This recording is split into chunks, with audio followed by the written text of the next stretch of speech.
यरूशलेम की गलियों में सन्नाटा था। चेलों के मन में डर, निराशा और शोक था। 3 दिन पहले उन्होंने अपने गुरु, अपने मसीहा प्रभु यीशु मसीह को क्रूस पर दम तोड़ते देखा था। उन्हें लगा कि सब कुछ खत्म हो गया। उम्मीद की किरण बुझ चुकी थी। लेकिन ईस्टर संडे बुझी हुई उम्मीद एक ऐसी ज्वाला बनी जिसने पूरी दुनिया को रोशन कर दिया। इसे ही ईस्टर या पुनरुत्थान कहा जाता है। ये कोई साधारण दिन नहीं था, बल्कि उसी दिन यीशु मसीह ने मृत्यु को हराकर जयवंत हुए थे।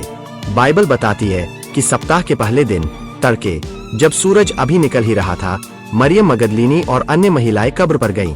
उनके हाथों में सुगंधित द्रव्य थे और उनके दिल भारी थे। वे सोच रही थीं, कब्र के मुहाने से उस भारी पत्थर को हमारे लिए कौन हटाएगा।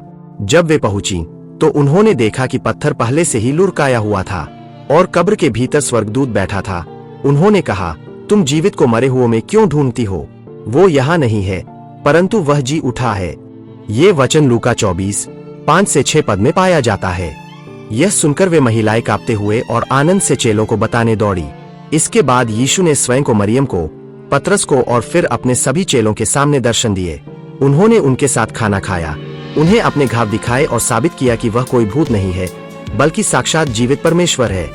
बहुत से लोगों के मन में ये सवाल उठता है, अगर यीशु का पुनरुत्थान नहीं होता तो क्या होता? यीशु का पुनरुत्थान क्यों जरूरी था? आइए इसके पीछे 3 मुख्य कारण को समझते हैं। पहला कारण, पाप की सजा का भुगतान करना। बाइबल कहती है कि पाप की मजदूरी मृत्यु है। यीशु ने हमारे पापों के लिए क्रूस पर अपना अनमोल लहू बहाया, लेकिन उनका जी उठना इस बात का प्रमाण था कि परमेश्वर ने उनके बलिदान को स्वीकार कर लिया है। दूसरा कारण, मृत्यु पर अधिकार। प्रियो, अगर यीशु केवल मर जाते तो वह एक महान शहीद कहलाते, लेकिन जी उठने से उन्होंने साबित कर दिया कि उनके पास जीवन और मृत्यु की कुंजी है।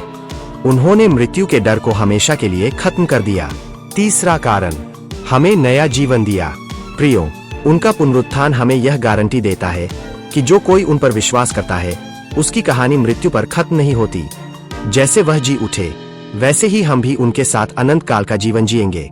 हाँ मेरे प्रियो, ईस्टर केवल 2000 साल पुरानी एक कहानी नहीं है, यह आज की हकीकत है। अगर आज आप किसी ऐसी स्थिति में है जहां आपको लगता है कि सब कुछ खत्म हो गया है, चाहे वह कोई बीमारी हो, कोई टूटा हुआ रिश्ता हो या असफलता, तो याद रखिए, वही यीशु जिसने तीसरे दिन मृतकों में से जी उठा, वही यीशु आज आपके जीवन के हर पत्थर को हटाएगा, चाहे वो पत्थर कितना भी बड़ा क्यों न हो। जो चेले डर के मारे कमरों में बंद थे, पुनरुत्थान के बाद वे इतने निडर हो गए कि उन्होंने पूरी दुनिया में सुसमाचार फैलाया। जीवित यीशु आज भी इंसानों को बदलने की ताकत रखते हैं। आज जब हम हैप्पी ईस्टर कहते हैं, तो हम एक जीवित परमेश्वर की गवाही देते हैं। वह कब्र में नहीं है, वह हमारे बीच है, हमारे दिलों में है।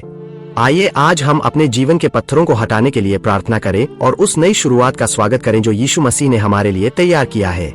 विश्वास के साथ आप कह सकते हैं कि मेरा मसीह जी उठा है, वह सचमुच जी उठा है। आप सभी को ईस्टर की हार्दिक शुभकामनाएं।